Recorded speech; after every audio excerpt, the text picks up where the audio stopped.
First of all, from what we call free press or what we call reform movement, if I want to explain more, there was not a single paper which the owner and editors, they were not serving Islamic Republic of Iran in the position like minister or vice minister. So if you see this package was very pro-establishment, but the part of establishment which is rationalizing and start to criticize the establishment with these arguments that we are galvanizing the establishment. We are galvanizing the system with criticizing that. That was the first point of reform movement. They say we are very insider, we believe in principles, we do respect Ayatollah Khameini's heritage. We want this regime be on power, but we just want to criticize. But those others at the side of the supreme leader and more conservative and more orthodox, if I may say, they said no. If you open any window, it will cause such a snowball effect, and then everything will be gone. By time, I'm seeing that what they predict is pretty much true. If you let people to express their opinion, they are not going to stop.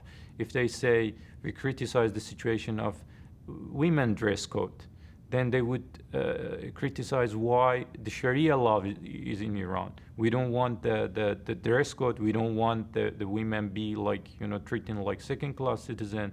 Then we want everything be changed. So this was a struggle between a group which they tried to have more freedom under the same constitution, and a group which was pretty petrified and afraid of any sort of change. And as you see, most of the people, again, as I say, as vice president, for example, vice president of Iran, vice president of Mr. Khatami, spent something like 200 days in solitary confinement last year.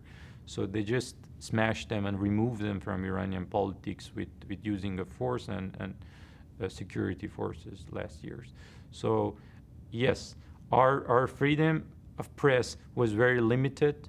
My editor used to be a kind of minister, so it wouldn't allow me the things which I believe to publish. So, but I was thinking strategically, okay, this is the only window I can use to communicate with people. Let's be a bit limit myself and still, continue and go on with this very narrow flow of information. So let's wait for future, and then probably we can write more and more.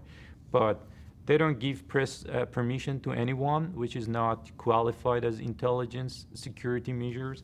They review your script before it goes to print house to publish, and there are practically lists for people who are giving interview on electronic media. Electronic media is 100% like Soviet Union in governmental ownership, so nobody cannot broadcast.